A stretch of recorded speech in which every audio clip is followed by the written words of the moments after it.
যেন কারোর প্রতি পক্ষপাতিত্ব দেখা না যায়। আমরা কোনো পক্ষপাতিত্ব করবো না। আমরা একটা সুষ্ঠু নিরপেক্ষ নির্বাচন, অত্যন্ত চমৎকার নির্বাচন চাই, যেটাতে মানুষ ভোট দিতে পারবে। 1, 2, তার ভোট সঠিকভাবে গণনা হবে, এবং 3, সেই সঠিক গণনার পরে যিনি বেশি ভোট পাবেন তিনি নির্বাচিত বলে ঘোষিত হবে। এই 3টা হলো চ্যালেঞ্জ আমাদের, এবং এটা খুব কঠিন না। সবাই যদি সহযোগিতা করি আমরা এটা উত্তরণ সম্ভব এটাতে। এবং আমাদের ব্যক্তিগতভাবে কারোর প্রতি কোনো সমর্থন থাকবে না। যেটা ব্যক্তিগত সমর্থন, যেটা ভোট দেওয়ার জন্য, সেটা আপনি যাকে ইচ্ছা তাকে দেন, কিন্তু সেটা কোনো অবস্থাতে প্রকাশিত হতে পারবে না আপনার কার্যকলাপে অথবা আপনার কথায়। এটা হলো সবচেয়ে গুরুত্বপূর্ণ।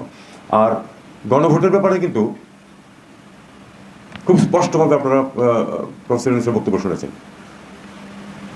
অন্তর্বর্তী সরকার এবং বাংলাদেশের সমাজ, তার যারা বিভিন্ন ক্ষেত্রে যারা গুরুত্বপূর্ণ ব্যক্তি আছেন, যারা চিন্তা করেন, তাদের সবাইকে নিয়ে কিন্তু এটাকে দাঁড় করানো হয়েছে। এবং আমরা মনে করি যে যেই পরিস্থিতিতে দেশে পরিবর্তন এসেছে এবং যে পরিবর্তনের আকাঙ্ক্ষা যারা পরিবর্তন এনেছেন তারা যা ব্যক্ত করেছেন, সেটা রিফ্লেক্টেড হয়েছে এটাতে।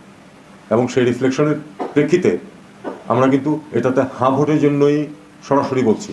খেয়াল করে দেখুন, আমরা কিন্তু ওই যে সংসদ নির্বাচন হবে সেখানে আমরা একটিও কোনো পক্ষপাতিত্বমূলক কথা বলবো না, কিন্তু এটাতে আমরা আসলে আমরা সত্যিকার অর্থে আমরাও একটা পক্ষ। আমরা চাই যে হাঁ জয়যুক্ত হোক, কিন্তু সেটা মানুষের ইচ্ছার মাধ্যমে হতে হবে। মানুষকে আমরা তাদেরকে বলবো এটার পক্ষে, এবং